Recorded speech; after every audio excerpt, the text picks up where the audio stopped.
ആരു പറഞ്ഞു ആരു പറഞ്ഞു ഞാൻ കണ്ടത് രാക്കനവാണെന്നാരു പറഞ്ഞു. എന്നായാലും ഞാൻ നമ്മളൊന്ന് പിരിയേണ്ട ആൾക്കാരാ. അതിപ്പോഴും അങ്ങോട്ട് പിരിഞ്ഞു കഴിഞ്ഞിട്ടുണ്ടെങ്കിൽ പിന്നെ അടുത്ത പടത്തിന് ഷാഫിക്കത് വിഷമം ഉണ്ടാവില്ല. ഞങ്ങളിപ്പോൾ രണ്ടാമത് കൂടി ആലോചിച്ചപ്പോൾ ഞങ്ങൾ പറയുക എത്ര പേര് നമ്മളോടൊപ്പം ഉണ്ടാവും ഈ കോമഡിക്ക് കൂട്ടായിട്ട്. സലീമിനൊക്കെ നാഷണൽ അവാർഡും സ്റ്റേറ്റ് അവാർഡും ഒക്കെ കിട്ടിക്കഴിഞ്ഞപ്പോൾ സലീമൊക്കെ വലിയ സീരിയസ് ആർട്ടിസ്റ്റായി, കോമഡിയൊക്കെ പറഞ്ഞു തുടങ്ങി, സുരാജ്. അപ്പോൾ അവരൊക്കെ ഇങ്ങനെ മാറിക്കൊണ്ടിരിക്കുകയാണ്.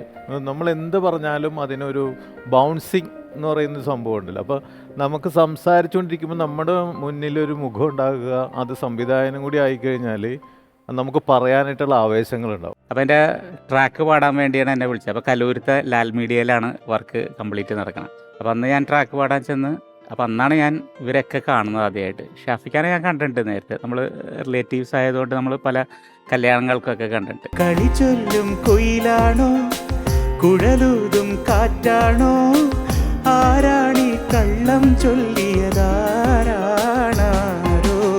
ആരു പറഞ്ഞു ആരു പറഞ്ഞു ഞാൻ കണ്ടത് രാക്കനവാണെന്ന്. മ്യൂസിക് സെൻസ് എങ്ങനെ ഉണ്ടായിരുന്നു? അയ്യോ, നല്ല മ്യൂസിക് സെൻസ്. കാരണം കുറേ റെഫറൻസ് ഷാഫി പറയും. ഇങ്ങനെ ഇന്ന പാട്ട്, പഴയ ഹിന്ദി പാട്ടുകളുടെയും അതുപോലെ തന്നെ പല പാട്ടുകളും കൊണ്ടുവന്നിട്ട് ഇങ്ങനെ ഇന്ന പാട്ട് അത്യാവശ്യം പാടുകയും ചെയ്യും ഷാഫി.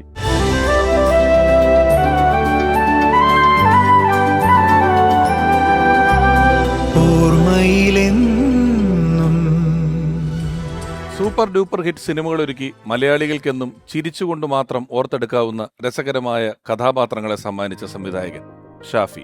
തന്റെ സിനിമകളിൽ ഭൂരിഭാഗവും വലിയ കമേഴ്ഷ്യൽ വിജയങ്ങളാക്കി മാറ്റിയ സൂപ്പർ ഹിറ്റ് ഡയറക്ടർ. കഥാപാത്രങ്ങൾക്ക് നൽകുന്ന പേര് മുതൽ രൂപഭാവങ്ങളിലെയും ഡയലോഗ് ഡെലിവറിയിലെയും പ്രത്യേകതകൾ ഉൾപ്പെടെ പ്രേക്ഷക മനസ്സുകളിൽ ഇടം നേടും വിധം അണിയിച്ചൊരുക്കുന്നതിൽ പ്രത്യേക വൈഭവമായിരുന്നു ഈ സംവിധായകന്. 2001 റിലീസ് ചെയ്ത വൺമാൻ ഷോ മുതൽ 2022 പുറത്തിറങ്ങിയ ആനന്ദം പരമാനന്ദം വരെ 18 ചിത്രങ്ങളിലൂടെ മലയാളികൾക്ക് ഈ ഹിറ്റ് മേക്കർ സമ്മാനിച്ചത് മറക്കാനാവാത്ത ചലച്ചിത്ര അനുഭവങ്ങൾ. കല്യാണരാമൻ, പുലിവാൽ കല്യാണം, തൊമ്മനും മക്കളും, മായാവി, ചോക്ലേറ്റ്, ചട്ടമ്പിനാട് തുടങ്ങി ഷാഫി ഒരുക്കിയ ഓരോ ചിത്രങ്ങളും തിയേറ്ററുകളിലും തുടർന്ന് ചാനലുകളിലും കാഴ്ചക്കാർക്ക് ചിരിയുടെ വിരുന്നൊരുക്കി. മണവാളനും പോഞ്ഞിക്കരയും ധർമ്മേന്ദ്രയും ദശമൂലം ദാമുവും കണ്ണൻ സ്രാങ്കും മല്ലയെയും ഉൾപ്പെടെ വേറിട്ട മാനരസങ്ങളിലൂടെ പ്രേക്ഷകരെ രസിപ്പിച്ച കഥാപാത്രങ്ങൾ നിരവധിയുണ്ട് ഷാഫി ചിത്രങ്ങളിൽ. പിന്നിട്ട 2 ദശകങ്ങളിൽ മലയാള സിനിമയിൽ വലിയ ചലച്ചിത്ര വിജയങ്ങൾ അടയാളപ്പെടുത്തിയ പ്രിയ സംവിധായകൻ. ഓർമ്മയിലെന്നും ഷാഫി.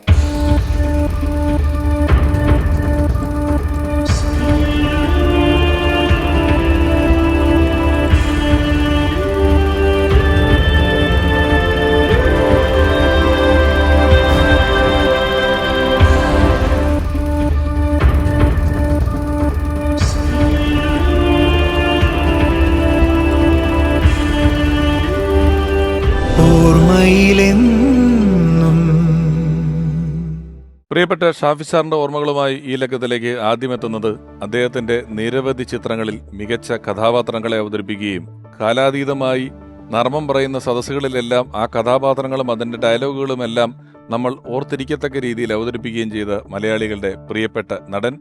ഏറെ സ്നേഹത്തോടെ ബഹുമാനത്തോടെ സ്വാഗതം ചെയ്യുന്നു പ്രിയപ്പെട്ട സലിം കുമാർ.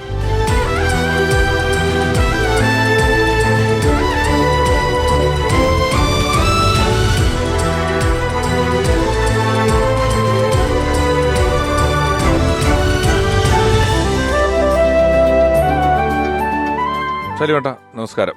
നമസ്കാരം. സലീമേട്ടന്റെ കഥാപാത്രങ്ങൾ സിനിമയിലേത് എടുക്കുമ്പം ട്രോളുകളായും മീമുകളായും സിനിമയിൽ വരുന്ന അല്ലെങ്കിൽ കോമഡി ക്ലിപ്പുകളായിട്ടൊക്കെ വരുന്നതിൻ്റെ ഒരു ബഹുഭൂരിപക്ഷം സീനുകൾ, ബഹുഭൂരിപക്ഷം വരുന്ന ഡയലോഗുകളെല്ലാം ഷാഫി സാറിന്റെ പടങ്ങളിലേതാണ്. ആദ്യത്തെ നിങ്ങളുടെ കോമ്പിനേഷനിൽ വന്ന പടത്തിലെ തന്നെ ചിലപ്പോൾ ബിരിയാണി കിട്ടിയാലോ എന്ന് പറയുന്ന ഒരു ഡയലോഗ് പിന്നീട് ഒരു ഫ്രേസായിട്ട് മലയാളികൾ ഉപയോഗിക്കുകയായിരുന്നു വൺമാൻ ഷോ എന്ന് പറയുന്ന ചിത്രത്തിലെ. വൺമാൻ ഷോ എന്ന് പറയുന്ന ചിത്രത്തിലെത്തുന്നതിന് മുമ്പ് നിങ്ങൾ തമ്മിലൊരു സൗഹൃദം ഉണ്ടോ, പരിചയമുണ്ടോ? അത് ഏത് കാലത്താണ്? സൗഹൃദമില്ല, അതിനു മുമ്പ് അറിയാം. ഷാഫിയായിട്ട് നല്ല ബന്ധമുണ്ട്. പുള്ളി അസിസ്റ്റന്റ് ആയിട്ടൊക്കെ വർക്ക് ചെയ്യും. അന്ന് അസോസിയേറ്റ് ഡയറക്ടറാണ് ഷാഫി.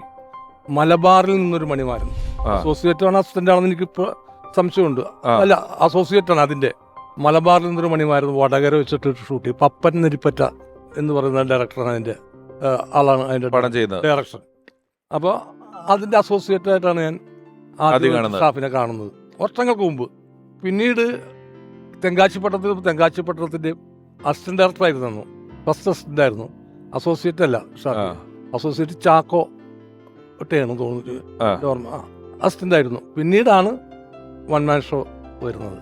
ആ വൺ മാൻ ഷോ കഴിഞ്ഞോടി ആ ബന്ധം ഒരു സൗഹൃദമായിട്ട് മാറി. കല്യാണരാമൻ കഴിഞ്ഞപ്പോൾ അതിലും രണ്ടാമത്തെ ചിത്രം കല്യാണരാമനാണ്. കല്യാണരാമനാണ്. കല്യാണരാമനിലൊക്കെ ഈ സലീമേട്ടന് തരുന്നൊരു സ്വാതന്ത്ര്യം ഉണ്ടല്ലോ, ഷാഫി എന്ന് പറയുന്ന ഡയറക്ടർ തരുന്ന ഒരു സ്വാതന്ത്ര്യവും, അതിൻ്റെ സലീമേട്ടനൊക്കെ ഇങ്ങനെ നമ്മൾ ഫുൾ ഫോമിൽ അഴിഞ്ഞാടുക എന്ന് പറയുന്ന പോലെയുള്ള ഒരു ചെയ്ത്താണ് ഉണ്ടായിരുന്നു. അപ്പം സലീമേട്ടൻ്റെ പുറത്ത് അദ്ദേഹത്തിനുണ്ടായിരുന്ന ഒരു കോൺഫിഡൻസ് എന്തായിരുന്നു എപ്പോഴും? അത് ഷാഫിനോട് തന്നെ ചോദിക്കണം എന്തായിരുന്നു എന്നുള്ളത്. എന്നിരുന്നാലും എനിക്കൊരു കോൺഫിഡൻസ് ആയിരുന്നു അദ്ദേഹത്തിൻ്റെ സിനിമ എന്നുള്ളത്. അതെ അതായിരുന്നു, അതെനിക്ക് പറയാം. കാരണം എനിക്ക് എന്തെങ്കിലും ചെയ്യാനുണ്ടാവും, അല്ലെങ്കിൽ നമുക്ക് ഉണ്ടാക്കാം. ഒന്നെങ്കിലും പറയുന്നത് നമ്മളിപ്പോൾ ഒരു കോമഡി പറഞ്ഞാൽ അത് നല്ലതാണെങ്കിൽ തീർച്ചയായിട്ടും സ്വീകരിക്കും. പല സിനിമയിൽ നിന്ന് ഉപേക്ഷിച്ച സാധനങ്ങളൊക്കെ ഞാൻ ഷാഫിയുടെ പുറത്തേക്ക് കൊണ്ടിട്ടുണ്ട്. അത് തള്ളിക്കളഞ്ഞ സാധനങ്ങൾ വേണ്ട, ബൗദ്ധികമായിട്ട് തള്ളിക്കളയുന്ന ചിരിയില്ലേ എന്നൊക്കെ പറഞ്ഞിട്ട് അത് ഞാൻ പറയുന്നില്ല ഏതാണെന്നൊന്നും പറയുന്നത്. അത് ഷാഫി നമുക്ക് കയറ്റാന്ന് പറയാം. എവിടെയെങ്കിലും സ്ക്രിപ്റ്റൊക്കെ എനിക്ക് നേരത്തെ തരും, ഇവിടെ എന്തെങ്കിലുമൊക്കെ ചെയ്യാൻ പറ്റുമെങ്കിൽ ചെയ്തോ ഒന്ന്. അപ്പോൾ അസിസ്റ്റൻസിനോട് വിളിച്ച് പറയുകയും ചെയ്യും, സലീമിൻ്റെ സ്ക്രിപ്റ്റ് ഒന്ന് കൊടുത്തേക്ക്, നാളെ എടുക്കാൻ പോണ. അപ്പോൾ ഷാഫിക്ക് അറിയാം എന്തെങ്കിലും സംഭവങ്ങൾ. അല്ല, തിരക്കഥാകൃത്തിന് എല്ലാം എഴുതി വെക്കാൻ പറ്റില്ലല്ലോ, മൈന്യൂട്ടായ സംഭവങ്ങളൊന്നും നമുക്ക് എഴുതി വെക്കാൻ പറ്റും. അപ്പോൾ അങ്ങനത്തെ അല്ലാണ്ട് മൊത്തം നമ്മൾ തിരുത്തിയതൊന്നുമല്ല അത് ഉദ്ദേശിക്കുന്നത്. അപ്പോൾ അങ്ങനെയുള്ള സംഭവങ്ങൾ, അങ്ങനെ പറഞ്ഞ പല സംഭവങ്ങളും സൂപ്പർ ഹിറ്റുകളായിട്ടുണ്ട്. അപ്പോൾ എനിക്കൊരു വിശ്വാസം ഉണ്ടായിരുന്നു ഇത് ഷാഫിയുടെ പടമാണ്. അപ്പോൾ ഒട്ടുമിക്ക പടങ്ങളിലും ഞാനുണ്ട്. ഒരു 90% പടത്തിൽ, 2 പടത്തിൽ ഞാൻ ഇല്ലാത്ത എൻ്റെ അവസ്ഥയും കൊണ്ട് ഞാൻ ഇല്ലാണ്ട്. സലീമേട്ടൻ്റെ ആരോഗ്യ പ്രശ്നങ്ങളുണ്ട്. എന്നിട്ട് ഷാഫി പറഞ്ഞു നമുക്ക് ചെയ്യാം 2 countries എന്നത് പടം. അപ്പോൾ കണ്ടിന്യൂസ് ആയിട്ട് എല്ലാ പടത്തിലും ഞാനുണ്ട്. അപ്പോൾ 2 countries ഷൂട്ടിംഗ് എത്തിയപ്പോൾ ഷാഫി എന്നോട് പറഞ്ഞു, സലീം അത് പേടിക്കണ്ട, നമുക്ക് ധൈര്യമായിട്ട്. അപ്പോൾ ഷാഫി, ഞാൻ എങ്ങനെ ഇവിടെ തട്ടിപ്പോയി കഴിഞ്ഞിട്ടുണ്ടെങ്കിൽ ആ പ്രൊഡ്യൂസർക്ക് വലിയ നഷ്ടം വരാണ്. അപ്പോൾ ഞാൻ ആരോഗ്യം വരെയാണെങ്കിൽ സമയമുണ്ടല്ലോ നമുക്കിനി. അങ്ങനെയാണ് പറഞ്ഞത്. വിദേശത്ത് ഷൂട്ടിംഗ് ആയതുകൊണ്ട് അല്ല, ഞാൻ വയ്യാത്തതുകൊണ്ടാണ്. അല്ല, അത് 2 countries ഒക്കെ വിദേശത്തായിരുന്നു. അല്ല, നമ്മുടെ സംഭവം ഇവിടെ ആയിരുന്നു. അപ്പോൾ നമുക്ക് എന്തെങ്കിലും സംഭവിച്ചു കഴിഞ്ഞിട്ടുണ്ടെങ്കിൽ അത് പ്രൊഡ്യൂസർക്കൊക്കെ ഭയങ്കര ലോസാണ്. ഷാഫിക്കും അത് വലിയ കുഴപ്പമാണ്. അപ്പോൾ ഞാനായിട്ടില്ല. അപ്പോൾ അതൊന്നുമില്ല, അങ്ങനെയൊന്നും പറയണ്ട, അങ്ങനെ കെട്ടിയൊന്നും പറയണ്ട, നമുക്ക് ചെയ്യാം, ഞാൻ എല്ലാവിധ ഇതും തരാം. ഞാൻ പറഞ്ഞു ഇല്ല, കാരണം ഷാഫി എപ്പോഴും പറഞ്ഞു, കാരണം കണ്ടിന്യൂസ് ആയിട്ട് എൻ്റെ പടങ്ങളിൽ സലീമുണ്ട്. അപ്പോൾ ഞാൻ പറഞ്ഞു എന്നായാലും ഒരിക്കലും ഇത് പിരിയാൻ ഷാഫി, എന്നായാലും ഒരിക്കലും ഇപ്പോൾ. അപ്പോൾ എൻ്റെ വിചാരം ഞാൻ തട്ടിപ്പോകുന്നതാണ്, അത് തന്നെ മനസ്സിൽ ഉദ്ദേശിച്ചിട്ട് ഞാൻ പറഞ്ഞ ഷാഫി എന്നായാലും ഞാൻ നമ്മളൊന്ന് പിരിയേണ്ട ആൾക്കാരാണ്. അതിപ്പോഴും അങ്ങോട്ട് പിരിഞ്ഞു കഴിഞ്ഞിട്ടുണ്ടെങ്കിൽ പിന്നെ അടുത്ത പടത്തിന് ഷാഫിക്ക് അത് വിഷമം ഉണ്ടാവില്ല. ഇത് അയ്യോ എൻ്റെ കണ്ടിന്യൂസ് ആയിട്ടുള്ള പടങ്ങൾ അങ്ങനെ വിഷമം ഉണ്ടാവില്ല. പക്ഷെ അടുത്ത പടത്തിൽ ഞാൻ ഉണ്ടായിരുന്നു, 2ാമത്തെ പടത്തിൽ, അതിന് ശേഷമുള്ള പടത്തിൽ ഇല്ല. ഒരു പടത്തിൽ ഞാൻ ഇല്ലെങ്കിലും എൻ്റെ പേര്, എൻ്റെ ഫോട്ടോ ഒക്കെ യൂസ് ചെയ്തിട്ടുണ്ട്.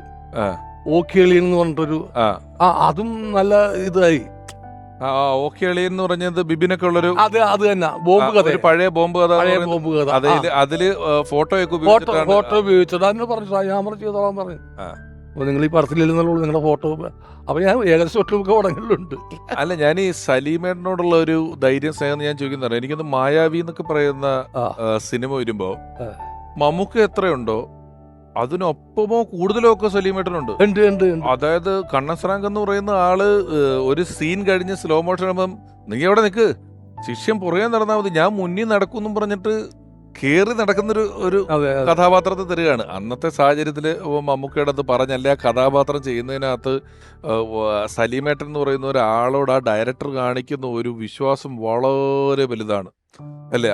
ആ പടം എടുത്താലും ശരി, ഇനി പുലിവാൽ കല്യാണം എടുത്താൽ ആ സിനിമയിൽ മണവാളന്റെ വരവും മണവാളന്റെ വളർച്ചയും, പുലിവാൽ കല്യാണം മണവാളന്റെ കഥയും കൂടെയാണ്. അപ്പൊ സലീമേട്ടന് തരുന്ന ഒരു സ്പേസ് വളരെ വലുതായിരുന്നു അല്ലെ. സിനിമയ്ക്ക് പുറത്ത് നിങ്ങളുടെ അത്തരത്തിലുള്ള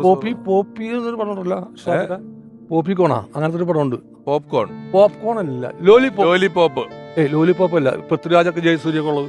ചോക്ലേറ്റ് കോളേജ് കുമാരൻ. കോളേജ് കുമാരനല്ല, കോളേജ് ചെന്നിട്ടുള്ള ഒരു സംഭവം. ഏകദേശം ആ കോളേജ് ഈ മാർഗംകളിക്കാരെ ചെയ്യുന്ന പടം. ആ അങ്ങനെ എല്ലാ പടത്തിലും ഷാഫിയുടെ എല്ലാ പടങ്ങളിലും ആളുകൾ ശ്രദ്ധിക്കപ്പെടുന്ന ഒരു വേഷം തന്നെയായിരുന്നു എനിക്ക് കിട്ടിയിരുന്നത്. സിനിമയ്ക്ക് പുറത്ത് നിങ്ങളുടെ സൗഹൃദ സംഭാഷണങ്ങളിൽ നിങ്ങൾ എപ്പോഴെങ്കിലും ഈ ഒരു ഇത്രയും കഥാപാത്രങ്ങൾ പോപ്പുലർ ആയതിനെ പറ്റി പിന്നീട് അല്ല, സംസാരിച്ചിട്ടുണ്ട്? ഷാഫി എനിക്ക് അയച്ചു തരും ഇതൊക്കെ, ഈ ട്രോളും മീമൊക്കെ അയച്ചുകൊണ്ട് പറയും ഇതൊക്കെ എൻ്റെ പടത്തിലേട്ടാ എന്ന് അടിക്കുറിപ്പുണ്ടാവും അതിനകത്ത്. സൗഹൃദം ഉണ്ടായിരുന്നു. ഇപ്പോൾ കുടുംബപരമായിട്ട് സൗഹൃദമുണ്ട്. പിന്നെ ഞങ്ങൾ ഉടക്കുന്നൊരു സ്ഥലമുണ്ട്. ആ ഭയങ്കര ശത്രുതയിലാവും.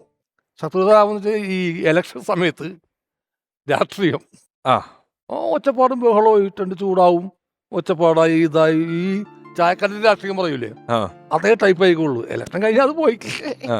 ട്രോളുകളൊക്കെ അങ്ങോട്ടും ഇങ്ങോട്ടും. ഷാഫി ഒരു അസാധ്യ മാർക്സിസ്റ്റുകാരനാണ്. ഓ അസാധ്യ മാർക്സിസ്റ്റുകാരൻ വെച്ചാൽ തീപ്പൊരിയാണ് ഷാഫി. ആ അപ്പൊ ഞാൻ നേരെ ഓപ്പോസിറ്റും കൊടും കോൺഗ്രസ്സുകാർ കോൺഗ്രസ്സുകാരനാണ്. അങ്ങനെ ഈ മാർക്സിസ്റ്റ് കോൺഗ്രസ് സംഘടനകൾ ഉണ്ടായിട്ടുണ്ട് ആ. വാക്കുകൾ കൊണ്ട്. അല്ലാണ്ട് വേറെ വേറെ വഴക്കൊന്നുമില്ല. ഇത്തരത്തിലുള്ള കാര്യങ്ങളൊക്കെ ഉള്ളൂ. അതപ്പോ തീർന്നു. ഇലക്ഷൻ കഴിയുമ്പോ എന്താണ് അത്രേ ഉള്ളൂ. അപ്പൊ നമുക്ക് നഷ്ടപ്പെട്ടെന്ന് വെച്ചാല് ഇത്രയും നാൾ നമുക്ക് ഇപ്പൊ നമ്മ കുറച്ച് ഇപ്പോഴും റെസ്റ്റിലാണ് ഞാൻ. ഷാഫി ഉണ്ടല്ലോ, നമ്മൾ റെസ്റ്റ് കഴിഞ്ഞ് വരുമ്പോഴും നമുക്ക് പറയാനൊരാളുണ്ട്. ഷാഫി നല്ലൊരു വേഷം വേണം. അതെ, വേഷം വേണമെന്ന് അതൊരു ധൈര്യമാണ്. അത് പോയി, നഷ്ടപ്പെട്ടു. ഇപ്പോ ഷാഫി സാറിനെ കുറിച്ച് അദ്ദേഹത്തിന്റെ നിരവധി ചിത്രങ്ങളിൽ മികച്ച വേഷങ്ങൾ ചെയ്തിട്ടുള്ള അഭിനേതാവ് ഷാജോൺ അദ്ദേഹത്തെ ഓർക്കുന്നു. ഷാഫിക്കയുടെ ഒരു 4-5 സിനിമകളിൽ അഭിനയിക്കാനുള്ളൊരു ഭാഗ്യം എനിക്ക് ലഭിച്ചു. സത്യത്തിൽ ഒരു തവണ കണ്ട് നമ്മൾ സംസാരിച്ചാൽ മതി, പിന്നെ നമുക്ക് ഷാഫിക്കാനെ മറക്കാൻ പറ്റില്ല. എവിടെ വെച്ച് കണ്ടാലും നമ്മൾ സംസാരിക്കും, നമ്മൾ അങ്ങോട്ട് പോയി സംസാരിക്കും. ഷാഫിക്കയുടെ അങ്ങനത്തെ ഒരു വളരെ ഇൻട്രസ്റ്റിംഗ് ആയിട്ടുള്ളൊരു ക്യാരക്ടറാണ്. ഒരിക്കലും ഇത്രയധികം സൂപ്പർ ഹിറ്റ് സിനിമകൾ ചെയ്ത ഒരു സംവിധായകനാണെന്നുള്ളൊരു ഭാവം അദ്ദേഹത്തിൻ്റെ സംസാരത്തിലോ പ്രവർത്തിയിലോ ഒരിക്കലും ഫീൽ ചെയ്തിട്ടില്ല. അതെനിക്ക് തോന്നുന്നു സിദ്ദിഖ് എന്ന് പറയുന്നൊരു വലിയ ഫിലിം മേക്കറുടെ പേരോടൊപ്പം ചേർന്ന് വന്ന ആളുകളായതുകൊണ്ടാവാം റാഫിക്കാണെങ്കിലും ഷാഫിക്കാണെങ്കിലും ഒക്കെ വളരെ സിമ്പിളായിട്ട് പെരുമാറുന്ന ആളുകളാണ്. ഷാഫിക്കോട് എനിക്ക് പിന്നെ കൂടുതൽ അടുത്ത് പരിചയപ്പെടാനും അദ്ദേഹത്തെ മനസ്സിലാക്കാനും പറ്റി. ഞങ്ങൾ ഒരുമിച്ചൊരു 2018 അമേരിക്കൻ ട്രിപ്പ് പോയിരുന്നു. ബീച്ചേട്ടനായിരുന്നു, ബിജുമേനോൻ ബീച്ചേട്ടനായിരുന്നു അത് ലീഡ് ചെയ്തിരുന്നത്. ഷാഫിക്കായിരുന്നു ഷോയുടെ ഡയറക്ടർ. അപ്പോൾ ആ ഒരു മാസം ഞങ്ങൾ ഒരുമിച്ചായിരുന്നു. അപ്പോൾ ഞങ്ങൾ ഒരുപാട് നമ്മുടെ ഫാമിലി കാര്യങ്ങളൊക്കെ പറയുക, അങ്ങനെ ഒരുപാട് ക്ലോസ് ആയത് ആ ഒരു ഷോയിൽ വെച്ചിട്ടാണ്. ഷാഫിക്ക് ഇപ്പോൾ നമ്മളോട് ഇല്ലെങ്കിലും അദ്ദേഹത്തെക്കുറിച്ച് ഓർക്കുമ്പോഴൊക്കെ ഒരുപാട് ചിരികളും ഒരുപാട് സന്തോഷങ്ങളുള്ള ഒരുപാട് നിമിഷങ്ങളും ഒക്കെ മനസ്സിലേക്ക് അറിയാതെ ഓടി വരും. ആ ചിരികളും സന്തോഷങ്ങളും ഒക്കെ എന്നും എൻ്റെ മനസ്സിലുണ്ടാവും. ഒരാളെ കൂടെ ഞാൻ ഈ അവസരത്തിലൊന്ന് ഇങ്ങോട്ടേക്ക് ക്ഷണിക്കുകയാണ്. മലയാള സിനിമയിൽ ബോക്സ് ഓഫീസ് ഹിറ്റുകൾ നിരവധി അനവധി, തിയേറ്ററുകളെ പ്രകമ്പനം കൊള്ളിച്ചിട്ടുള്ള ഒരുപാട് സിനിമകൾ, നിരവധി തിരക്കഥകൾ ഒരുക്കിയിട്ടുള്ള ഒരു എഴുത്തുകാരൻ, മലയാളി എക്കാലവും ഓർക്കുന്ന ഒരുപാട് നല്ല ചിത്രങ്ങൾ ഒരുക്കിയിട്ടുള്ള ഒരു എഴുത്തുകാരൻ, ഏറെ ബഹുമാനത്തോടു കൂടി സ്വാഗതം ചെയ്യുന്നു പ്രിയപ്പെട്ട തിരക്കഥാകൃത്ത് ഉദയകൃഷ്ണ.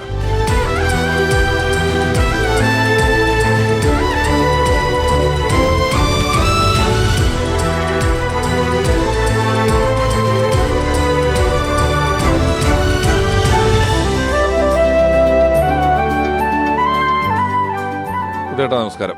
നമസ്കാരം. നിങ്ങൾ തമ്മിലൊരു പരിചയം ഏത് കാലം തൊട്ടുണ്ട് ഷാഫി സാറുമായിട്ട്? ഷാഫി അസോസിയേറ്റ് ഡയറക്ടറായിട്ട് വർക്ക് ചെയ്യുന്ന കാലം പോലെ പരിചയമുണ്ട്. പിന്നെ 1 man ഷോ ഷൂട്ടിങ്, ഷാഫിയുടെ ഫസ്റ്റ് വൺ ഷൂട്ടിംഗ് നടക്കുമ്പോൾ എൻ്റെ സിവിയുടെയൊക്കെ ഒരു സിനിമ സെയിം ലൊക്കേഷൻ, ഷാഫിയുടെ പടവും ഞങ്ങളുടെ പടവും പൊള്ളാച്ചിയിലായിരുന്നു ഷൂട്ട് ചെയ്യുന്നത്. ജമീന്ദാർ എന്ന് പറഞ്ഞ പടമായിരുന്നു. അപ്പോൾ ആ സമയത്ത് ഇടയ്ക്ക് കാണും, ഞങ്ങൾ ഹോട്ടലിൽ വെച്ച് കണ്ട് സംസാരിക്കുകയൊക്കെ ചെയ്യുമ്പോൾ ഷാഫി പറയും അടുത്ത സിനിമ നമുക്ക് ഒന്നിച്ച് ചെയ്യണം എന്ന് പറയാറുണ്ട്. പക്ഷേ അത് നടന്നില്ല. അത് കല്യാണരാമനായിരുന്നു. അതിന് ശേഷം ആണ് ഞങ്ങൾ പുലിവാൽ കല്യാണം. അന്ന് ആ എഴുത്ത് മുതൽ ഏകദേശം ഈ അടുത്ത സമയം വരെ ഒരു ദിവസമെങ്കിൽ ഒരു ദിവസം അല്ലെങ്കിൽ 2 ദിവസം കൂടുമ്പോൾ ഒരു കോള് എപ്പോഴും ഉണ്ടാവും. കാരണം ഈ വൈകുന്നേരം ആകുമ്പോൾ നമ്മൾ എന്തെങ്കിലും ഒരു തമാശ കിട്ടിക്കഴിഞ്ഞാൽ ആദ്യം വിളിക്കുന്നത് ഒരാൾ ഷാഫി ആയിരിക്കും. കാരണം പുള്ളിക്ക് വഴക്കോ പ്രശ്നങ്ങളോ അല്ലെങ്കിൽ ഒന്നും ഉണ്ടാവില്ല. ഇങ്ങോട്ടാണെങ്കിലും കളിയായിക്കൊണ്ടുള്ള ഒരു കോമഡി ഉണ്ടാക്കിയാലും പുള്ളി ഇങ്ങോട്ട് വിളിക്കും. അങ്ങനെ ഒരു ഭയങ്കര സൗഹൃദം ഉണ്ടായിരുന്നു. പിന്നെ ലാസ്റ്റ് ഞങ്ങളൊരു പടം ഞങ്ങൾ പുലിവാൽ കല്യാണത്തിന് ശേഷം ഞങ്ങൾ ഒരുമിച്ചിട്ടില്ല. ഓ അപ്പോൾ പലവട്ടം പല സിനിമകളും പ്ലാൻ ചെയ്തു. പക്ഷേ ഷാഫിയുടെ തിരക്കും നമ്മുടെ തിരക്കും മൂലം അതൊന്നും നടന്നിട്ടില്ല. പിന്നെ ഈ അടുത്ത സമയത്ത് ഞങ്ങൾക്ക് വീണ്ടും അതുപോലെ ഒരു കോമഡി സിനിമ ചെയ്യണമെന്ന് ഭയങ്കര ഒരു ആഗ്രഹം പറഞ്ഞ് ഞങ്ങൾ ഒരുമിച്ച് ഇരിക്കുകയായിരുന്നു ഒരു 5-8 മാസം. ശരിക്ക് ആ ഒരു ടൈപ്പ് ഓഫ് നമ്മൾ തിയേറ്ററിൽ ഒരു 1000 പേര് ഒന്നിച്ചിരുന്ന് പൊട്ടിച്ചിരിക്കുന്ന കോമഡി സിനിമകളുടെ ഒരു മിസ്സിംഗ് എന്ന് പറയുന്നത് വളരെ വലുതാണ്. എന്നാൽ മലയാള സിനിമയിൽ എപ്പോഴും ഒരു ആക്ഷൻ പടം ചെയ്ത ഒരു ഡയറക്ടർക്ക് കിട്ടുന്ന ഒരു വാം വെൽക്കം, ഒരു സ്ഥലത്ത് ചെല്ലുമ്പോൾ ഒരു ആക്ഷൻ പടം ഹിറ്റ് ചെയ്ത ഒരാൾക്ക് കിട്ടുന്ന ഒരു സ്റ്റാർഡം, ഒരു ഹ്യൂമർ പടം വളരെ പോപ്പുലറായി ഹ്യൂമർ ചെയ്ത ആൾക്കാർക്ക് അതുപോലെ കിട്ടിക്കൊള്ളണം എന്നുള്ള നിർബന്ധവുമില്ല അല്ലേ? ഷാഫി സാർക്ക് എത്ര ഇൻഡസ്ട്രി ഹിറ്റുകളാണ് ഉണ്ടാക്കിയിട്ടുള്ളത്. ചെറിയ ഹിറ്റൊന്നുമല്ല, വലിയ ഹിറ്റുകൾ, അത് റിപ്പീറ്റ് വാല്യൂ ഉള്ള ഹിറ്റുകൾ ചെയ്തിട്ടുള്ള ആളാണ് അല്ലേ? തീർച്ചയായിട്ടും അത് നമ്മൾ പലപ്പോഴും ഞങ്ങൾ പറയാറുള്ള കാര്യങ്ങളാണ്. ഹിറ്റ് മേക്കർ എന്ന് പറഞ്ഞു കഴിഞ്ഞാൽ ഞാൻ പറയും തോക്ക് ഉള്ള പടങ്ങൾ ചെയ്യുന്ന ഡയറക്ടറും സൂപ്പർ സ്റ്റാർ എന്ന് പറയുമ്പോൾ തോക്കെടുത്ത് പെരുമാറുന്ന ആൾ വേണം. അപ്പോൾ അവരൊക്കെയാണ് ഹിറ്റ് മേക്കറും സൂപ്പർ സ്റ്റാറുകളൊക്കെയാണ്. പക്ഷേ ഇൻഡസ്ട്രിയെ ഒരു മിനിമം ഗ്യാരണ്ടി കൊണ്ടുപോകുന്നത്, ഒരു സിനിമ കൊണ്ടുപോകുന്നത് ശരിക്കും ഈ കൊച്ചു ഹ്യൂമർ പടങ്ങളും അതിൻ്റെ വൻ വിജയങ്ങളും ഇതൊക്കെയാണ് കൊണ്ടുപോകുന്നത്. ആൾക്കാർക്ക് ഫാമിലിയായിട്ട് കണ്ട് ഒരു ഫെസ്റ്റിവൽ സീസണിൽ ഏറ്റവും കൂടുതൽ പ്രേക്ഷകർ കാണുന്നതും ഈ കോമഡി പടങ്ങളാണ്. അതിനകത്ത് ഷാഫിയുടെയൊക്കെ പങ്ക് വളരെ വലുതാണ്. കാരണം എന്താ വെച്ച് കഴിഞ്ഞാൽ വളരെ കുറച്ച് പേരെ ഈ കോമഡി പടങ്ങൾ ചെയ്യുന്നുള്ളൂ. ഞങ്ങളിപ്പോൾ രണ്ടാമത് കൂടി ആലോചിച്ചപ്പോൾ ഞങ്ങൾ പറയുക എത്ര പേര് നമ്മളോടൊപ്പം ഉണ്ടാവും ഈ കോമഡിക്ക് കൂട്ടായിട്ട്. ഞങ്ങളിങ്ങനെ ചിന്തിച്ചുകൊണ്ടിരിക്കുകയായിരുന്നു. കാരണം നമ്മുടെ ഒപ്പം വർക്ക് ചെയ്യുന്ന ആർട്ടിസ്റ്റുകൾ അവരൊക്കെ സീരിയസ് ആയി പോയി. സലീമിനൊക്കെ നാഷണൽ അവാർഡും സ്റ്റേറ്റ് അവാർഡും ഒക്കെ കിട്ടിക്കഴിഞ്ഞപ്പോൾ സലീമൊക്കെ വലിയ സീരിയസ് ആർട്ടിസ്റ്റായി, കോമഡിയൊക്കെ പറഞ്ഞു തുടങ്ങി, സുരാജ്. അപ്പോൾ അവരൊക്കെ ഇങ്ങനെ മാറിക്കൊണ്ടിരിക്കുകയാണ്. പിന്നെ എല്ലാവരോടും ഒത്തുചേർന്ന് നമുക്ക് പഴയ പോലെ ഒരു കോമഡി പടം അതെടുക്കണമെന്നായിരുന്നു പുള്ളിയുടെയൊക്കെ അവസാന സമയത്തൊക്കെ ഭയങ്കര ആഗ്രഹം അതായിരുന്നു. അത് ഞങ്ങൾ ഏകദേശം പൂർത്തിയാക്കി വെച്ചതാണ്. പക്ഷേ ഈ പുലിവാൽ കല്യാണം പറഞ്ഞ പടം എഴുതുമ്പോൾ ഞാനിപ്പോൾ സലീമേനോട് ചോദിക്കുമായിരുന്നു, ഈ ഉദയേട്ടൻ്റെ മാത്രം സൃഷ്ടികളാണോ അതോ ഈ കഥാപാത്രങ്ങളെ ഉണ്ടാക്കുന്നതിനകത്ത് ഷാഫി സാറിൻ്റെ ഒരു ഇടപെടലുകളുണ്ടോ? പുള്ളിയുടെ കൂടെ വർക്ക് ചെയ്യുമ്പോൾ ഉള്ളൊരു പ്രത്യേകത എന്ന് വെച്ചാൽ പുള്ളിക്ക് ഏറ്റവും കൂടുതൽ ഇഷ്ടം ഒരു സബ്ജക്റ്റ് പൂർണ്ണമായിട്ടും നമ്മൾ എഴുതിയ ഒരു സ്ക്രിപ്റ്റ് വായിക്കുന്നതിനേക്കാൾ ഉപരി ആ സ്ക്രിപ്റ്റിനോടൊപ്പം ഇരുന്ന് വർക്ക് ചെയ്യാനാണ് ഇഷ്ടം. അതിൻ്റെ ഒരു ചെറിയ ഡെവലപ്മെൻറ്റ്സ്, നമുക്ക് ഇന്ന് ഇങ്ങനെ ഒരു ക്യാരക്ടർ കിട്ടി, അതിന് നമുക്ക് ഇങ്ങനെ ഒരു പേരിട്ടാൽ അല്ലെങ്കിൽ ഇങ്ങനെ ഒരു കണക്ഷൻ ഉണ്ടാക്കിയാൽ എന്ന് പറയാൻ അത് ഭയങ്കരമായിട്ട് എൻജോയ് ചെയ്യും. ശരിക്കും നമ്മൾ പ്രീ പ്രൊഡക്ഷനിൽ ഏറ്റവും കൂടുതൽ നമ്മൾ എൻജോയ് ചെയ്യുന്ന, ഇപ്പോൾ ഷൂട്ടിനേക്കാളും ഉപരി എൻജോയ് ചെയ്യുന്ന മൊമെൻറ്റ്സ് എന്ന് പറഞ്ഞാൽ എഴുത്തിൻ്റെ പരിപാടിക്ക് എല്ലാവരും ഒത്തുചേർന്ന് ഓരോ വളർച്ചയും നമ്മൾ അതിന് പങ്കാളികളാവുക. ഇപ്പോൾ ഞങ്ങൾ ഒന്നിച്ചിരിക്കുമ്പോഴൊക്കെ അങ്ങനെയായിരുന്നു. വൈകുന്നേരം വന്നിട്ടാണ് ഡിസ്കഷൻ തുടങ്ങുന്നത്. അപ്പോൾ ആ സമയത്ത് ഉണ്ടാകുന്ന എല്ലാ കാര്യങ്ങളും ഇപ്പോൾ ഷാഫി കൂടെ ഇരിക്കും. ഷാഫിയുടെ ഒരു പ്രത്യേകതയാണ് അത്. പലരും കൂടെ ഇരിക്കാറില്ല. സ്ക്രിപ്റ്റൊക്കെ പൂർണ്ണമായി കഴിഞ്ഞതിന് ശേഷമാണ് ആ ഡിസ്കഷൻ തുടങ്ങുന്നത്. ഇത് പുള്ളി നേരത്തെ വരുമായിരുന്നു. ഇപ്പോൾ ഇനി ഷാഫി സാറിൻ്റെ ഓർമ്മകളുമായി മലയാളികളുടെ പ്രിയപ്പെട്ട നായിക മിയ. ഷാഫി സാർ എന്ന് പറയുമ്പോഴേ എൻ്റെ മനസ്സിലേക്ക് ആദ്യം വരുന്നത് സാറിൻ്റെ ചിരിച്ച മുഖമാണ്. ഞാൻ ചിരിക്കാത്ത ഒരു മുഖമായിട്ട് ഞാൻ ഷാഫി സാറിനെ കണ്ടിട്ടേ ഇല്ല എന്ന് തന്നെ പറയാം. ഷൂട്ടിംഗ് ആവുമ്പോൾ ഞാൻ ഷെർലക് ടോംസ് എന്ന് പറയുന്നൊരു സിനിമയാണ് സാറിൻ്റെ ചെയ്തത്. അപ്പം ഷൂട്ടിംഗ് ആകുമ്പോൾ ഓഫ് കോഴ്സ് അതിൻ്റെ ടെൻഷൻസൊക്കെ ഉണ്ടാവും. ഒരു ദിവസം ഒരു മഴച്ചാറിൽ കണ്ടാൽ തന്നെ അയ്യോ ഇന്ന് പ്ലാൻ ചെയ്ത സീൻ തീരാതാവുമോ, അങ്ങനെ ടെൻഷൻ അടിക്കുന്ന ഒരുപാട് ആൾക്കാരെ നമ്മൾ കാണാറുണ്ട്. പക്ഷേ ഒരിക്കലും ഞാൻ സാറിനെ അങ്ങനെ വല്ലാണ്ട് ടെൻഷൻ അടിച്ചിട്ടോ അല്ലെങ്കിൽ ചിരിക്കാത്തൊരു മുഖമായിട്ട് ഞാൻ ഒരിക്കലും ഷാഫി സാറിനെ കണ്ടിട്ടില്ല. സാർ ഒരു എൻ്റർടൈനർ തന്നെയായിരുന്നു. എനിക്ക് ആലോചിക്കുമ്പോൾ സാർ ഒരുപാട് കഥകൾ പറയുമായിരുന്നു. സാറിൻ്റെ സിനിമകളിലെ തന്നെ തമാശ സീനുകൾ എടുത്തപ്പോൾ ഉള്ള അനുഭവങ്ങളും അതിലെ തമാശകളും എപ്പോഴും എല്ലാ കാര്യങ്ങളും എന്തെങ്കിലും ഒരു ഫൺ എലമെൻറ്റ് മിക്സ് ചെയ്തായിരിക്കും ഷാഫി സാറ് പറയാറുള്ളത്. അതിപ്പോൾ സ്വന്തം ഫാമിലീനെ പോലും സാറ് വെറുതെ വിടാറില്ലെന്ന് വേണമെങ്കിൽ പറയാം. സാറിൻ്റെ ഫാദറിനെയും വീട്ടുകാരെയും മോളെയും മക്കൾ ഉണ്ടാക്കിയ തമാശകൾ പോലും എൻ്റെ മോളൊരു ദിവസം പറയാണ് എന്നൊക്കെ പറഞ്ഞിട്ട് അങ്ങനെ സാറ് നമ്മുടെ അടുത്ത് കഥകൾ പറയുമായിരുന്നു. എനിക്കിപ്പോഴും എന്താ പറയുന്നത്, സാറിൻ്റെ ആ ഒരു ചിരിച്ച മുഖം തന്നെ എന്നും എൻ്റെ മനസ്സിലുണ്ടാവത്തുള്ളൂ. അതെനിക്ക് തോന്നുന്നു സാറിൻ്റെ പരിചയക്കാർക്കും എല്ലാവർക്കും അത് അങ്ങനെ തന്നെയായിരിക്കും. ആ ചിരിച്ച മുഖം അത് തന്നെ മതി എൻ്റെ മനസ്സിൽ നിന്നാണ് എനിക്ക് ഫീൽ ചെയ്യുന്നത്.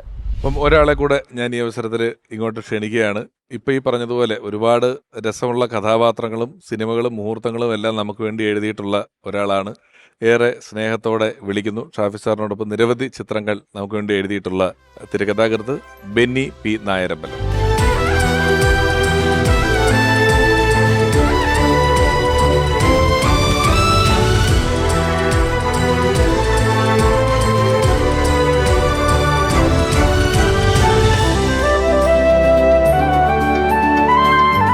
ബെന്നി ചേട്ടാ നമസ്കാരം. ഇപ്പം ഉദയേട്ടനോട് സംസാരിച്ചപ്പോൾ പറയായിരുന്നു സിനിമയിലെ ഈ എഴുത്തിനോടൊപ്പം ഇരിക്കുന്ന ഒരു രീതിയായിരുന്നു ഷാഫി സാറിനെന്ന് പറയുന്നത്. അതുകൊണ്ട് തന്നെ ഒരു സിനിമയിൽ രണ്ടുപേര് തമ്മിൽ കാണുന്നുണ്ടെങ്കിൽ അവിടെ ഒരു നർമ്മം വേണം എന്നുള്ളതുപോലെ നർമ്മങ്ങൾ പല സിനിമകളിലും ഉണ്ടായിട്ടുമുണ്ട്.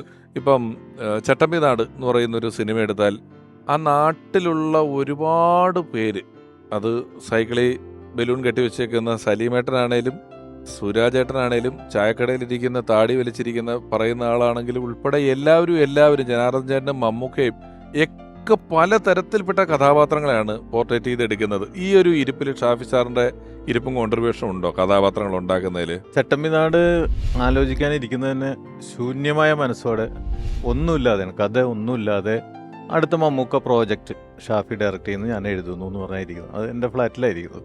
ഞങ്ങൾ ആദ്യമേ തൊട്ട് തന്നെ ഇങ്ങനെ ആദ്യത്തെ 3-4 ദിവസം കഥ തന്നെ സംസാരിക്കാറില്ല. ലോകവിശേഷങ്ങളൊക്കെ പറഞ്ഞ് നാട്ടുവർത്താനൊക്കെ പറഞ്ഞ് ഇങ്ങനെ ഇരുന്ന് ഏതെങ്കിലും ഒരു സംഭവത്തിലേക്ക് ലാൻഡ് ചെയ്യും. അപ്പോൾ അതിൽ ആദ്യം ലാൻഡ് ചെയ്യുന്നത് മമ്മൂക്കയുടെ ക്യാരക്ടർ ഇങ്ങനെ കന്നഡയും മലയാളവും കലർന്ന ഒരു സ്റ്റൈലിലുള്ള ഒരു ക്യാരക്ടർ പിടിക്കാം എന്ന് മാത്രമാണ് ആകെയുള്ള ഒരു ചിന്ത വരുന്നത്. അങ്ങനത്തെ ഒരു അപ്പം വിധേയ എന്ന് പറഞ്ഞൊരു പടത്തിൽ മമ്മൂക്ക ആ ഒരു സ്ലാങ് നല്ല മനോഹരമായിട്ട് ചെയ്തിട്ടുണ്ട്. അപ്പോൾ അതൊരു ഇൻസ്പിറേഷൻ ആയിരുന്നു ഞങ്ങൾക്ക്. അങ്ങനെ വിധേയനുള്ള ക്യാരക്ടർ പോലെ അങ്ങനെ ആ സ്ലാങ് പിടിക്കാമെന്നത് മാത്രമുള്ള കഥ അതുമേന്ന് ആരംഭിക്കുകയാണ്. പിന്നെ ഞങ്ങൾ വിശേഷങ്ങൾ പറഞ്ഞിരിക്കും. ഇടയ്ക്ക് 3 ദിവസമായി കഥയിലേക്കൊന്നും പോയില്ല എന്ന് പറഞ്ഞു. പിന്നെ ഒരു കഥയുടെ ഒരു ബേസിലേക്ക് വന്നു. പിന്നെ കഥാപാത്രങ്ങൾ ഇങ്ങനെ ഓരോന്നോരോന്നോ ഇങ്ങനൊരു ക്യാരക്ടറാകുന്നു. അതിൽ ഷാഫിയും ഒരുപാട് ഔട്ട്പുട്ട് തരും. നമ്മൾ എന്ത് പറഞ്ഞാലും അതിനൊരു ബൗൺസിങ് എന്ന് പറയുന്ന സംഭവം ഉണ്ടല്ലോ. അപ്പോൾ നമുക്ക് സംസാരിച്ചുകൊണ്ടിരിക്കുമ്പോൾ നമ്മുടെ മുന്നിലൊരു മുഖം ഉണ്ടാകുക, അത് സംവിധായകനും കൂടി ആയിക്കഴിഞ്ഞാൽ നമുക്ക് പറയാനായിട്ടുള്ള ആവേശങ്ങളുണ്ടാവും. അത് കഴിഞ്ഞ് ഇടയ്ക്ക് പിന്നെ കഥയുടെ കാര്യങ്ങൾ വിട്ടിട്ട് പിന്നെ നാട്ടുവർത്താനത്തിലേക്ക് പോകും. നാട്ടുവർത്താനത്തിൽ പഴയ കാര്യങ്ങൾ, ഇപ്പം ഞാൻ എൻ്റെ ലൈഫിൽ നടന്ന പഴയ കാര്യങ്ങളും നാട്ടിൽ നടന്ന ചില സംഭവങ്ങളും ഷാഫിയുടെ പണ്ടത്തെ കഥകളൊക്കെ പറയുമ്പോൾ അതിൽ നിന്ന് ചിലപ്പോൾ ഒരു സാധനം അത് കൊള്ളാലോ, നമുക്ക് ഇതിൻ്റെ അകത്തേക്ക് ആ ക്യാരക്ടറൈസേഷൻ നമുക്ക് ഇതിൻ്റെ അകത്ത് പിടിക്കാം എന്നൊക്കെ പറഞ്ഞുകൊണ്ട് അങ്ങനെ മോൾഡ് ചെയ്ത് ഒരു എന്താ ഷാഫിയുടെ മുന്നിലിരുന്ന് തന്നെ ഷാഫിയും ഞാനുമായിട്ട് തന്നെ പറഞ്ഞ് തന്നെ പലതും ഉണ്ടാവും. അങ്ങനെ ഒരു A to Z സംവിധായകൻ്റെ ഇൻവോൾവ്മെൻ്റ് ഉണ്ടാകുന്നതെന്ന് പറഞ്ഞാൽ അത് ഷാഫിയുടെ കൂടെ ഇരിക്കുമ്പോഴാണ് സാധാരണ സംഭവിക്കാറ്. അത് നല്ല എനിക്ക് ഏറ്റവും സിംഗിൾ ഡയറക്ടറാണ് ഷാഫി. നിങ്ങൾ ഒന്നിച്ച് ഷാഫി സാറിന് ഏറ്റവും കൂടുതൽ ആവർത്തിച്ചിട്ടുള്ള എഴുത്തുകാരൻ? ഏറ്റവും കൂടുതൽ പടം ചെയ്തേക്കുന്നത് ഞാൻ 5 ചിത്രങ്ങൾ 5 സിനിമകൾ കൂടുതൽ ചെയ്തേക്കുന്നത് ഞാനാണ്. അപ്പോൾ ഷാഫി എന്നെ പറയും എനിക്ക് വേണ്ടിയാണ് ഏറ്റവും കൂടുതൽ എഴുതിയേക്കുന്നത് എന്നുള്ള രീതിയിൽ പറയും. തുടങ്ങിയത് കല്യാണരാമൻ എന്ന് പറഞ്ഞ പടം സൂപ്പർ ഹിറ്റായിരുന്നു. ഞങ്ങൾ തമ്മിൽ അവസാനം ചെയ്തത് മേരിക്കൊണ്ടൊരു കുഞ്ഞാട് എന്ന് പറയുന്നതും അതും സൂപ്പർ ഹിറ്റായിരുന്നു. അങ്ങനെ തുടക്കവും അവസാനവും 2 ഹിറ്റുകളിലൂടെ ആയിരുന്നു ഞങ്ങളുടെ യാത്ര. അപ്പോൾ ഇപ്പം നമ്മുടെ ചട്ടമ്പി നാടനെ കുറിച്ച് പറഞ്ഞ സാഹചര്യത്തിൽ ഒരു കൾട്ട് ക്യാരക്ടറായി മാറിയ ദശമൂലം ദാമു എന്ന് പറയുന്ന ക്യാരക്ടർ അത് അവതരിപ്പിച്ച സുരാജ് വെഞ്ഞാറമൂട് ഇപ്പോൾ ഷാഫി സാറിനെ ഓർക്കുന്നു. ഷാഫി സാറിനെ ഞാൻ ആദ്യമായിട്ട് കാണുന്നത് മായാവി എന്ന സിനിമയുടെ ലൊക്കേഷനിൽ വെച്ചിട്ടാണ്. ഷൂട്ടിംഗ് തുടങ്ങിയതിന് ശേഷമാണ് ഞാൻ ചാൻസ് ചോദിച്ചിട്ട് അവിടെ എത്തുന്നത്. അന്ന് ഷാഫി സാറും റാഫി സാറും എല്ലാവരുമായിട്ട് പരിചയപ്പെടാനും അന്ന് തുടങ്ങിയൊരു ബന്ധമുണ്ട്.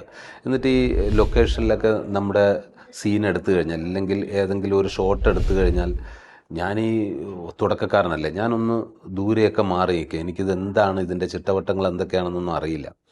അപ്പോൾ ഷാഫി സാർ ഇങ്ങനെ ദൂരെ മാറിയിരുന്ന് എന്നെ നോക്കിയിട്ട് ഒരു തുടക്കക്കാരനായിട്ടും ഷാഫി സാർ നേരെ എൻ്റെ അടുത്ത് വന്നിട്ട് സുരാജ് ഇങ്ങനെ മാറിയിരിക്കരുത് എന്ന് പറഞ്ഞിട്ട് പിന്നെ പുള്ളിയോടൊപ്പം അതുപോലെ തന്നെ നമ്മൾ സ്ക്രീനിൽ കണ്ട് കൈയടിക്കുന്ന നമ്മുടെ മമ്മൂക്ക, മറ്റ് പ്രിയപ്പെട്ട താരങ്ങളെല്ലാവർക്കും ഒപ്പം എന്നെ ഇരുത്തുകയും എന്നെ ഒരുപാട് മോട്ടിവേറ്റ് ചെയ്ത ഒരു സംവിധായകനാണ് ഷാഫി സാറ്. ഇപ്പോൾ ഒരു സീൻ എടുത്തു കഴിഞ്ഞാൽ ഇല്ലെങ്കിൽ ആ സിറ്റുവേഷൻ മനസ്സിലാക്കിയിട്ട് സുരാജെ ഇവിടെ നമുക്ക് എന്തൊക്കെ ഇതിൽ ഇംപ്രവൈസ് ചെയ്യാൻ പറ്റും, പറ്റും, അതെല്ലാം ചെയ്യണം എന്ന് പറഞ്ഞു തരികയും ഒരു നടനെന്ന രീതിയിൽ എന്നെ ഒരുപാട് മോൾഡ് ചെയ്ത ഒരു സംവിധായകനാണ് ഷാഫി സാറ്. ഏകദേശം ഒരു 10-18 വർഷമായിട്ടുള്ള ഒരു ബന്ധമാണ് അത്. ഡയറക്ടർ ആക്ടർ ഉള്ള ബന്ധമല്ല, അതിനേക്കാൾ അപ്പുറമായിട്ട് ഫാമിലിപരമായിട്ടും ബന്ധമുള്ള ആളായിരുന്നു. ദശമൂലം ദാമു എന്ന ടാഗ് ലൈൻ എനിക്ക് സമ്മാനിച്ച ഷാഫി സാറാണ്. പറയുകയാണെങ്കിൽ ഒരുപാട് പറയാനുണ്ട്. ഒരു ജ്യേഷ്ഠ സഹോദരനെയാണ് നഷ്ടപ്പെട്ടത്. എഴുത്തിലിരിക്കുന്നു അല്ലെങ്കിൽ കൗണ്ടർ പറയുന്നു, നർമ്മം കൃത്യമായി അടയാളപ്പെടുത്തുന്നു എന്നൊക്കെ ഒപ്പം തന്നെ as A director Shafi sir ഒരു ഉഗ്രൻ ടെക്നീഷ്യനും കൂടെയായിരുന്നു. അദ്ദേഹത്തിൻ്റെ സിനിമ എടുക്കുന്ന രീതികളും വളരെ, നമ്മൾ ഈ തമാശയെക്കുറിച്ച് പറയുന്നതുകൊണ്ടും ക്യാരക്ടേഴ്സിനെ കുറിച്ചൊക്കെ എപ്പോഴും അതിങ്ങനെ പോപ്പപ്പ് ചെയ്ത് നിൽക്കുന്നത് കൊണ്ട് നമ്മൾ അധികം ശ്രദ്ധിക്കാതെ വിടുന്നൊരു സ്ഥലമാണ് ഷാഫി സാറിൻ്റെ ഒരു ഡയറക്ടോറിയൽ കാലിബർ എന്ന് പറയുന്നത്. അദ്ദേഹം ചെയ്ത പല പടങ്ങളിലെയും സീനുകളും ഇപ്പം ഒരുപാട് സ്ഥലങ്ങളുണ്ട്. ഇപ്പം ഒന്ന് ഞാൻ ശ്രദ്ധിച്ചിട്ടുള്ള കാര്യം, ഷാഫി സാറ് ജൂനിയർ ആർട്ടിസ്റ്റുകളുടെ പാസിങ്ങും പരിപാടികളുണ്ടല്ലോ, ഇത് നമ്മൾ ശ്രദ്ധിച്ചാൽ എത്രയോ പടങ്ങളിൽ ഈ ചട്ടമ്പിനാട് ഉൾപ്പെടെ ഈ മേരിക്കൊണ്ടൊരു കുഞ്ഞാടൽ ഉൾപ്പെടെയൊക്കെ ചില പാസിങ്ങുകൾ അതിൻ്റെ ദൂരം അകലങ്ങളൊക്കെ വെക്കുന്നതിലൊക്കെ ഇപ്പോൾ കാറ് നിർത്തിയിട്ടിട്ട് ഇന്നസെൻ്റ് ഏട്ടനും ആയിട്ട് ഒരു സംസാരിക്കുന്ന ഒരു സീനുണ്ട് ഈ പടത്തിൽ. മേരിക്കുണ്ടൊരു കുഞ്ഞാട് എന്ന് പറയുന്ന സിനിമയിൽ ഒരു കാറ് മുകളിൽ നിർത്തിയിട്ട് ഒരു പുൽക്കറ്റയായിട്ട് ആ സമയത്ത് ഒരു സ്ത്രീ പാസ് ചെയ്ത് പോകുന്ന ഡയലോഗിനനുസരിച്ച് അകലം വെക്കുന്നു. അങ്ങനെയുള്ള എത്ര പടങ്ങളിലൊക്കെ ആയിരിക്കും അസിസ്റ്റൻ്റ് ആയിട്ട് നിന്നിട്ടുള്ളത് ഏതാണ്ട് ഷാഫി സാറ്? എനിക്കൊന്ന് ഒരു 10-15 പടമെങ്കിലും വർക്ക് ചെയ്തിട്ടുണ്ടാവൂലേ? അതെ, രാജസേനന്റെ പടത്തിലായിരുന്നു ആദ്യത്തെ കൺമണി എന്ന് പറയുന്ന പടം. ഹിറ്റ് പടമാണ്. അതിലാണ് പുതുക്കോട്ടയിലെ പുതുമണവാളൻ റാഫി മെക്കാട്ടിൻ ആദ്യമായിട്ട് സംവിധാനം ചെയ്ത പടം. അതില് സിദ്ദിഖയുടെ കൂടെ ഹിറ്റ്ലർ എന്ന് പറയുന്ന സിനിമയിൽ നിന്നിട്ടുണ്ടെന്ന് കേൾക്കുന്നു. ഫ്രണ്ട്സിലും ഒക്കെ സിദ്ദിഖയുടെ കൂട്ടത്തിൽ വർക്ക് ചെയ്തിട്ടുണ്ടെന്നാണ് കണ്ടിട്ടുള്ളത്. സൂപ്പർമാൻ എന്ന് പറയുന്ന പടത്തിൽ വർക്ക് ചെയ്തിട്ടുണ്ടെന്ന്. ഒരു പക്ഷേ ആ ഒരു എക്സ്പീരിയൻസ് ആയിരിക്കും ഇത്രയും ഈ ഡയറക്ടർ എന്നുള്ള രീതിയിലും ഇത് ഒരു കഴിവെടുത്തു. പിന്നെ മ്യൂസിക് സെൻസ് എങ്ങനെ ഉണ്ടായിരുന്നു? നല്ല മ്യൂസിക് സെൻസ്. കാരണം കുറേ റെഫറൻസ് ഷാഫി പറയും, ഇങ്ങനെ ഇന്ന പാട്ട്, പഴയ ഹിന്ദി പാട്ടുകളുടെയും അതുപോലെ തന്നെ പല പാട്ടുകളും കൊണ്ടുവന്നിട്ട് ഇങ്ങനെ ഇന്ന പാട്ട് അത്യാവശ്യം പാടുകയും ചെയ്യും ഷാഫി. വൈഫിന്റെ ഫാദർ വലിയ പാട്ടുകാരനല്ലേ? മ്യൂസിക് ഡയറക്ടറാണ്, പാട്ടുകാരനല്ല, മ്യൂസിക് ഡയറക്ടറാണ്. ആ സിനിമയിലെ ട്യൂൺ കൊടുത്തിട്ടുണ്ട്. അപ്പം അത്യാവശ്യം പാട്ട് ഇങ്ങനെ പാടും പുള്ളി. എന്നിട്ട് ആ ട്യൂണൊക്കെ ഇങ്ങനെ.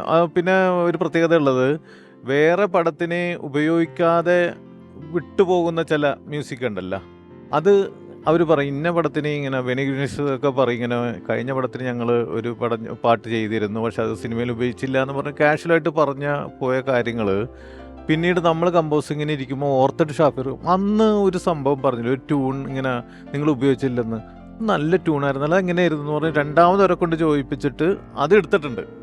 അത് ഏത് പാട്ടാണെന്ന് ഞാൻ മറന്നുപോയി. അങ്ങനെ ഈ പാട്ടിന്റെ കാര്യത്തിൽ നല്ല ഓർമ്മയാണ് എല്ലാ കാര്യങ്ങളും. നമ്മള് ആദ്യത്തെ പടം വൺ മാൻ ഷോ എടുത്താലും നല്ല പാട്ടും ഗ്രൂപ്പ് ഡാൻസുകളും ഒക്കെ ഉണ്ട്. കല്യാണരാമൻ എടുത്താല് നല്ല പാട്ടും ഗ്രൂപ്പ് ഡാൻസുകളുണ്ട്. പുലിവാൽ കല്യാണം എടുത്താലും ഗുജറാത്തി കാലത്തളയും തൊമ്മനും മക്കൾ എന്ന് പറയുന്നതിനകത്ത്, മായാവിയില്, ചോക്ലേറ്റില്, മ്യൂസിക് സെൻസ് എല്ലാ സിനിമകളിലും വളരെ ജനകീയമായിട്ടുള്ള ഒരു പ്ലേലിസ്റ്റുള്ള പാട്ടാണ്. അതും ഒരു മ്യൂസിക് സെൻസ് ഉള്ള ഡയറക്ടർക്ക് മാത്രമേ അത് ചെയ്തെടുക്കാൻ പറ്റുള്ളൂ. പാട്ടിൻ്റെ കാര്യത്തിൽ വളരെ കളർഫുൾ ആയിട്ടുള്ള പാട്ടുകളെ പറ്റി നമ്മൾ ഈ പറയുന്ന സാഹചര്യത്തിൽ അദ്ദേഹത്തിൻ്റെ ബഹുഭൂരിപക്ഷം സിനിമകളിലും പാടിയിട്ടുള്ള ഒരു ഗായകൻ നമ്മളോടൊപ്പം ഇവിടെ ചേരുകയാണ്. വളരെ പ്രിയപ്പെട്ട ഗായകൻ, സ്നേഹപൂർവ്വം സ്വാഗതം ചെയ്യുന്നു പ്രിയപ്പെട്ട അഫ്സൽ.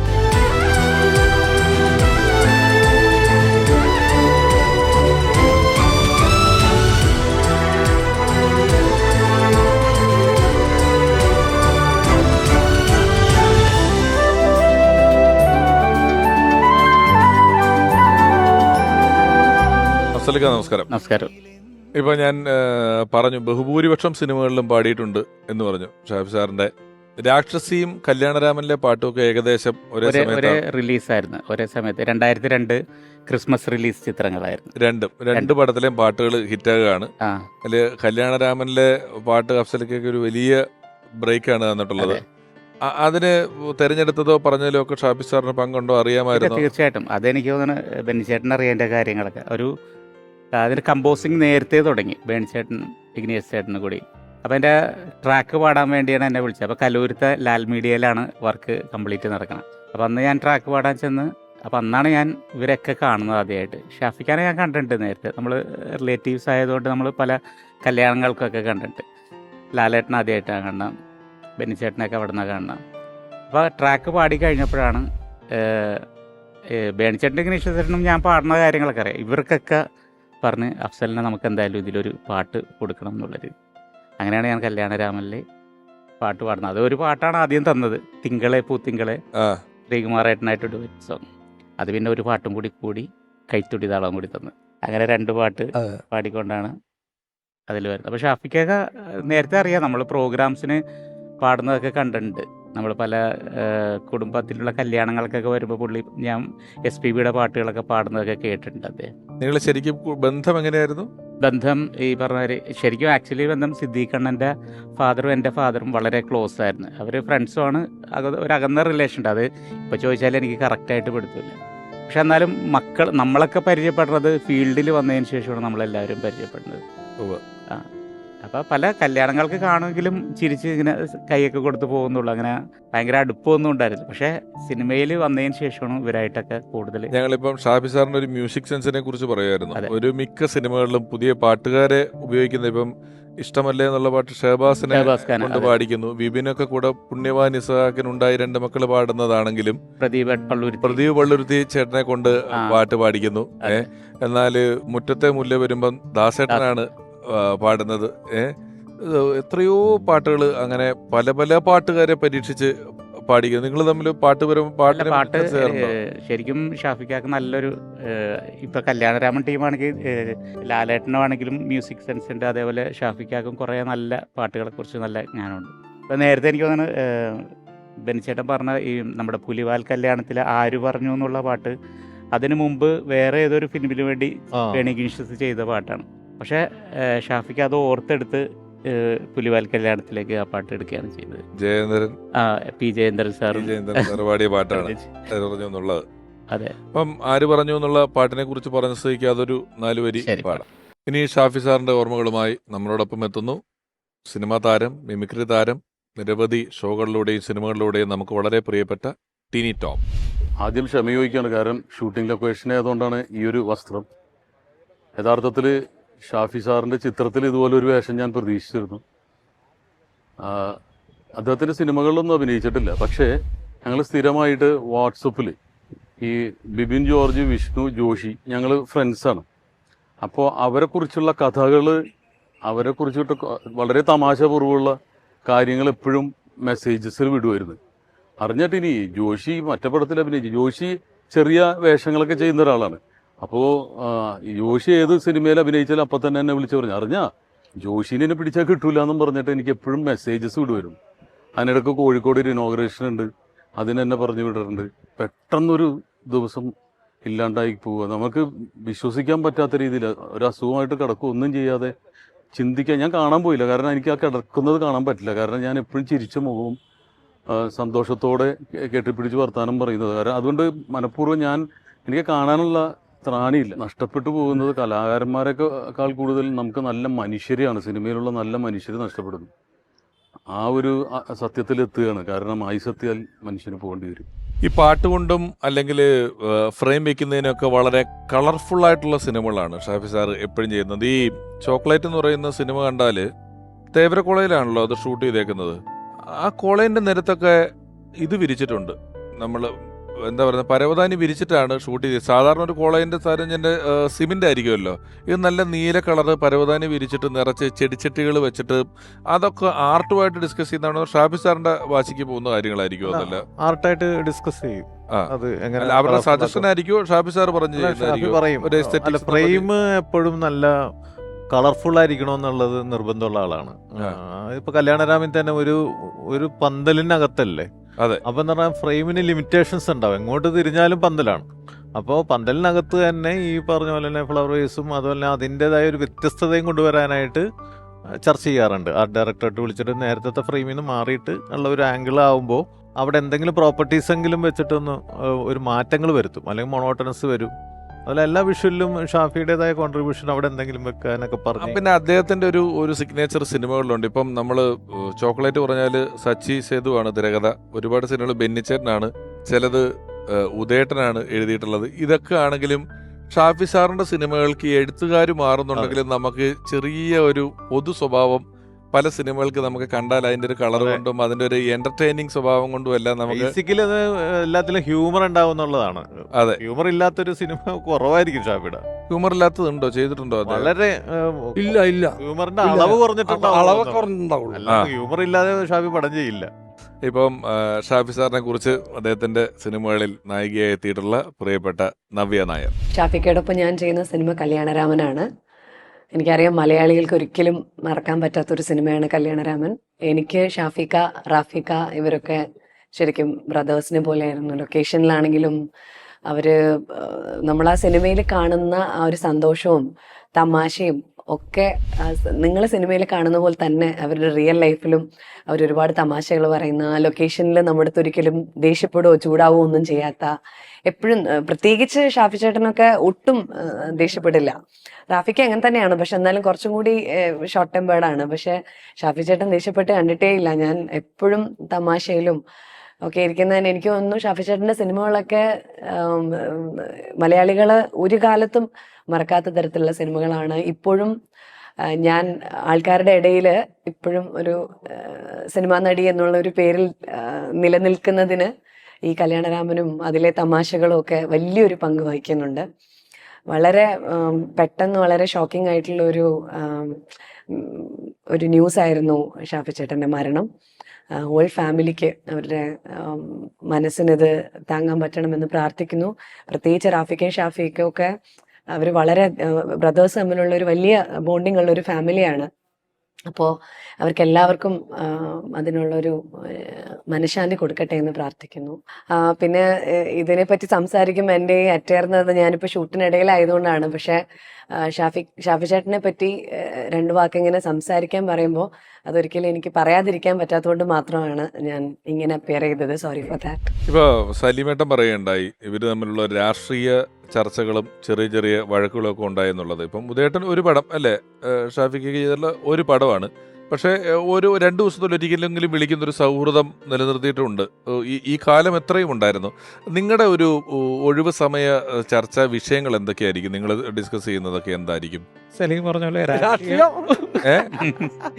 ഈ രാഷ്ട്രീയം തന്നെയാണ്. എന്തെങ്കിലും കിട്ടുമ്പോൾ അങ്ങോട്ട് അയച്ചു കൊടുക്കുക, തിരിച്ച് കൗണ്ടർ പറയുക എന്ന് കരുതിയിട്ട് വഴക്കോ പ്രശ്നങ്ങളോ പുള്ളിക്ക് ഉണ്ടായിട്ടില്ല. എത്ര ഹിറ്റ് വന്നു വഴക്കെന്ന് വെച്ചാൽ അല്ലാണ്ട് രസമുള്ള വഴക്ക്, വലിയ തർക്കങ്ങളൊക്കെ ഉണ്ടാവും. തർക്കങ്ങൾ അത് തന്നെ, അല്ല വഴക്കല്ല, അത് ഞാൻ പേര് മാറിപ്പോയതാണ്. കലഹമില്ലാത്ത തർക്കങ്ങൾ. അപ്പോൾ ആ സിഗ്നൽ പോകുന്നതിന് മുമ്പ് ഞങ്ങൾക്ക് വേണമെങ്കിൽ കടന്നു പോകാന്നുള്ള രീതിയിൽ ഞങ്ങൾ ആ നോർമൽ സ്പീഡിൽ തന്നെയാണ് ഷാഫിയാണ് വണ്ടി ഓടിക്കുന്നത്. അപ്പോൾ പുറകിലുള്ള ഒരുത്തൻ ഓവർടേക്ക് ചെയ്ത് ആദ്യം പോകാൻ വേണ്ടി ഷാഫിയുടെ കാറിൻ്റെ മിറർ തട്ടി തകർത്തിട്ട് അങ്ങോട്ട് പോവുകയും റെഡ് വീണ് അവനോട് നിർത്തി. ഷാഫി അങ്ങനെ തന്നെ അരിയത്തുകൊണ്ടേ അതിൻ്റെ പുറകത്ത് അവൻ ഇറങ്ങി വന്നിട്ട് സോറി എന്ന് പറയും. അപ്പം അവൻ്റെ പോക്കെന്ന് പറഞ്ഞാൽ അതിക്രമിച്ച് കയറിയിട്ടുള്ള ഒരു പോക്കാണ്, അല്ലാണ്ട് അവന് പുറകെ വരേണ്ട കാര്യമുള്ളൂ. എന്നിട്ട് പോലും ഒരക്ഷരം അയാളോട് മിണ്ടാണ്ട് ഓക്കെ സോറി ഓക്കെ പൊയ്ക്കോ എന്ന് പറയും. അപ്പം എനിക്ക് ദേഷ്യം കയറി. ഞാൻ പറഞ്ഞു നിങ്ങൾക്ക് ദേഷ്യം വരില്ലേ എന്ന് പറയും. എന്ത് പറയാനാണ് എന്ന് പറയും. കൈ തുടി താളം തട്ടി തൈ തകമേളമിട്ട് മെയ് നിറപ്പൊന്നും കെട്ടി വാ പെൺകിളി, കൈ മരക്കൊമ്പിലൊരു തൈ മണിക്കൂടും കെട്ടി മെയ് മലർ ചെണ്ടും കൊണ്ടേ വാ ആൺകിളിയോ. എന്തുകൊണ്ടാണ് പുള്ളി ചിരിക്കാഞ്ഞെന്ന് ഞാൻ പിന്നീട് പരിചയപ്പെട്ടതിന് ശേഷം ഞാൻ ചോദിച്ചിട്ടുണ്ട്. അപ്പോൾ ഷാഫി സാറ് പറഞ്ഞ പോയിന്റ് എന്ന് വെച്ചാൽ പുള്ളി അതെല്ലാം വിഷ്വല് കാണുമായിരുന്നു.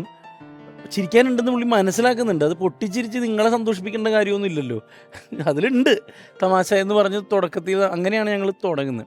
പിന്നെ ഞാൻ റോൾ മോഡൽ എന്ന് പറഞ്ഞ പടത്തിൽ, റാഫി സാറിൻ്റെ പടത്തിലാണ് പിന്നെ എനിക്കൊരു നല്ലൊരു വേഷം കിട്ടുന്നൊരു പടം.